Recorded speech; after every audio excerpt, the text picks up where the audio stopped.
कल जो PDF file के 5 पेज भेजे थे, आज उसको विस्तार से आपको बताता हूँ। कल परासरण तक बात हो गई थी। आज प्रथम हेडिंग जो है वो परासरण दाब की है। परासरण दाब की परिभाषा कहती है कि किसी भी विलयन को अर्धपारगम्य झिल्ली द्वारा विलायक से अलग रखा जाए तो विलायक का विलयन में परासरण रोकने के लिए कम से कम जितना बाहरी दाब लगाना पड़ता है वो उस विलयन का परासरण दाब कहलाता है। अथवा हम यूं भी कह सकते हैं कि वह न्यूनतम कम से कम बाहरी दाब जो विलयन पर लगाने से उसका वाष्प दाब विलायक के वाष्प दाब के बराबर कर देता है, उस विलयन का परासरण दाब कहलाता है। एक छोटे से चित्र के माध्यम से मैंने दिखाया है आपको कि इस चित्र के में एक ओर विलायक भरा है, दूसरी ओर विलयन भरा है और मध्य में इसके अर्धपारगम्य झिल्ली लगी है। तो अब जो अर्धपारगम्य झिल्ली लगी है तो उसमें विलायक के अणु अर्धपारगम्य झिल्ली को पार करके विलयन की ओर जाएंगे, इसलिए विलयन के ऊपर हमने बाहरी दाब लगा करके दिखाया है कि विलयन के ऊपर जब हम बाहरी दाब लगाएंगे तो विलायक के अणुओं का विलयन की ओर परासरण दाब रुक जाता है। यही उस विलयन का परासरण दाब है। अब आती है बात परासरण दाब का मेजरमेंट कैसे किया जाए। तो परासरण दाब के मेजरमेंट की कई प्रोसेस हैं, कई विधियां हैं, लेकिन सबसे महत्वपूर्ण विधि जो है वो परासरण दाब के मेजरमेंट की बर्कले तथा हार्टले की प्रोसेस है। इस बर्कले तथा हार्टले की प्रोसेस को चित्र के माध्यम से बिल्कुल स्पष्ट किया गया है कि इसके अंदर दो समकेंद्रीय नलियां होती हैं और वो दोनों नलियां जो है वो छिद्र युक्त होती हैं। उनके ऊपर अर्धपारगम्य झिल्ली पोटेशियम फेरोसाइनाइड का अवक्षेप डाला जाता है तो वो अवक्षेप अर्धपारगम्य झिल्ली का कार्य करता है। उसके ऊपर एक अन्य ट्यूब लगाई जाती है और उस ट्यूब के साथ ही दाब मापक और बाहरी दाब डालने के लिए पिस्टन लगाया जाता है। अंदर वाली नली के एक सिरे पर विलायक डालने के लिए फनल या कीप लगाई जाती है और दूसरी ओर एक हमारी कैपिलरी ट्यूब लगी होती है, केशिका नली लगी होती है। उस केशिका नली का तल जो है वो हम नोट कर लेते हैं। मध्य वाले भाग में विलायक और बाहरी ट्यूब के अंदर उस विलयन को भरा जाता है जिसका परासरण दाब मेजरमेंट करना है, मापना है। जैसे ही विलायक भरा गया, अर्धपारगम्य झिल्ली को पार करके विलायक विलयन की ओर जाना प्रारंभ कर देता है, जिससे कैपिलरी ट्यूब जो है उसका तल नीचे आने लगता है। फिर उस बाहरी ट्यूब के साथ जो हमने बाहरी दाब डालने के लिए पिस्टन लगाया है उसकी सहायता से धीरे धीरे दाब डालते हैं और इतना दाब डालते हैं कि विलायक का जो तल है कैपिलरी ट्यूब में अपने पूर्व स्थान पर पहुंच जाए। जैसे ही विलायक का तल अपने पूर्व स्थान पर पहुंचता है, उस दाब को उस दाब मापक की सहायता से नोट कर लेते हैं। यही उस विलयन का परासरण दाब होता है।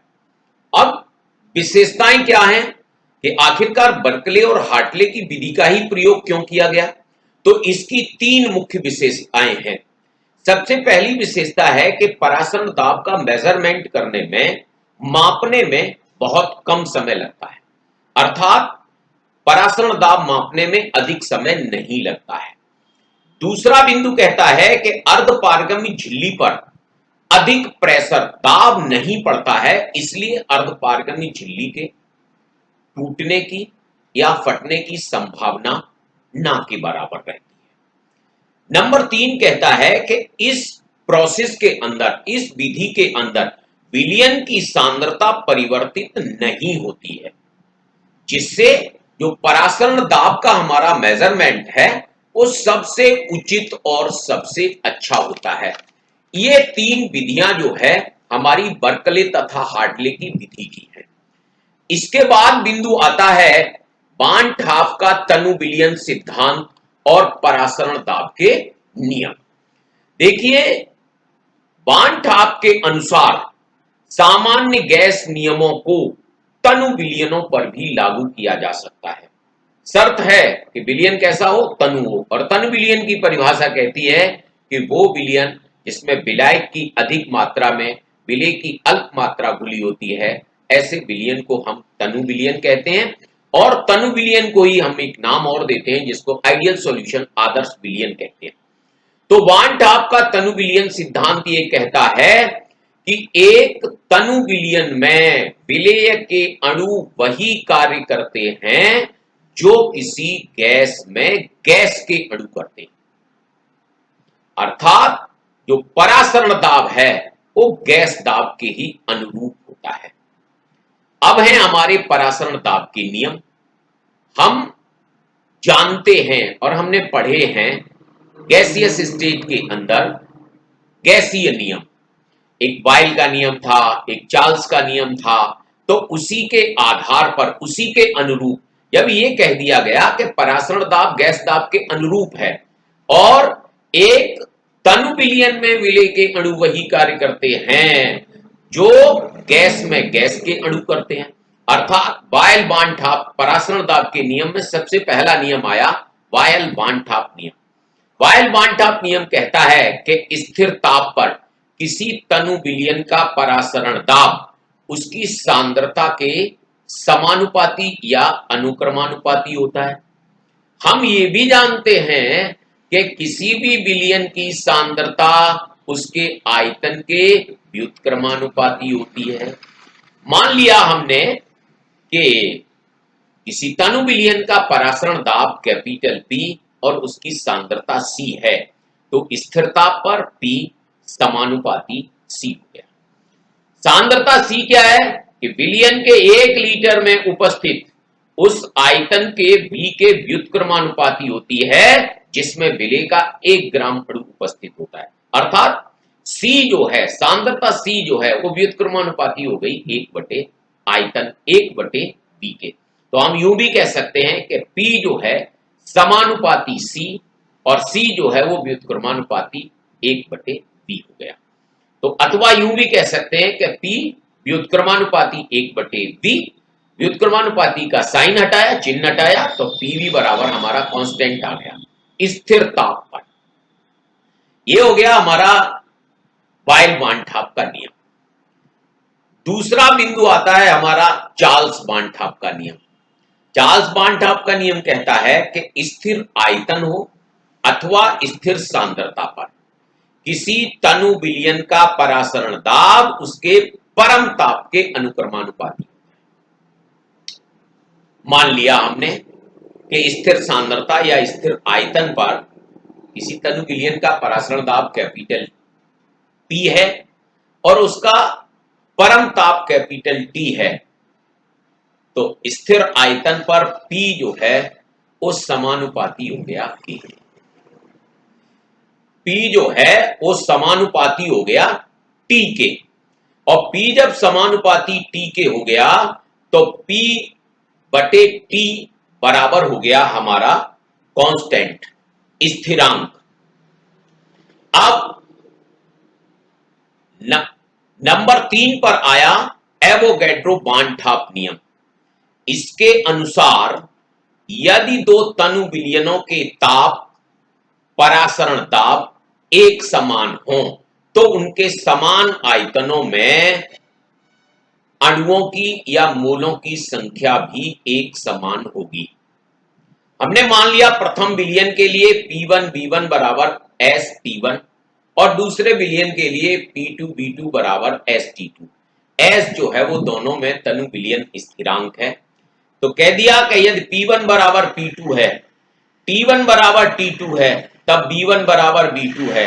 अर्थात हम यूं कह सकते हैं कि समान ताप पर समान आयतन में घुली हुई विभिन्न विलेयों की सम अणुक मात्राएं समान परासरण दाब उत्पन्न करती हैं।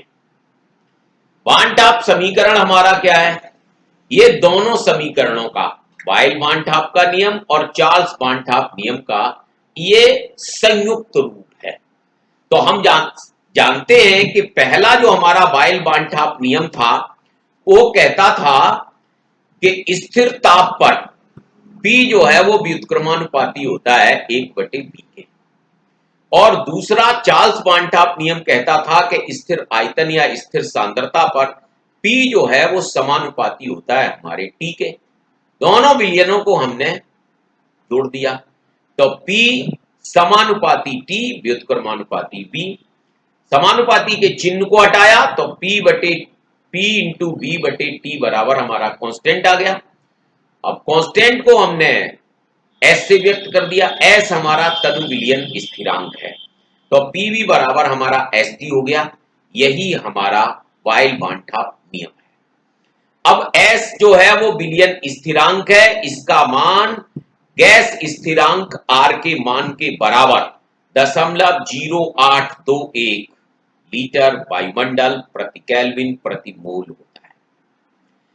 अब यदि विलेय के स्मॉल n मोल विलयन के कैपिटल B लीटर में उपस्थित हों तो बांटाप समीकरण को हम PV बराबर NST से व्यक्त कर सकते हैं। n जहां पर विलेय के मोलों की संख्या है, मोलों की संख्या हमारी भार बटे अणुभार से निकल करके आ जाती है।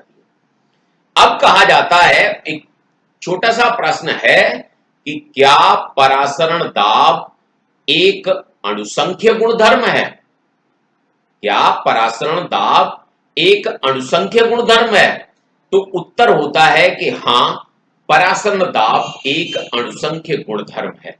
और यदि पूछा जाता है कि परासरण दाब क्या एक अणुसंख्य गुणधर्म है, क्यों? तो हम जानते हैं कि हमने अभी इक्वेशन निकाला कि PV बराबर NST, तो P बराबर हो गया N बटे V इंटू ST। यदि विलयन का ताप स्थिर रखा जाता है तो P जो है वो समानुपाती होता है N बटे V के। स्पष्ट है कि किसी विलयन का परासरण दाब भी विलेय के मोलों की संख्या N पर निर्भर करता है। N पर निर्भर करता है, विलेय की प्रकृति पर निर्भर नहीं करता। इसलिए परासरण दाब एक अणुसंख्य गुणधर्म है। आगे की बात कल फिर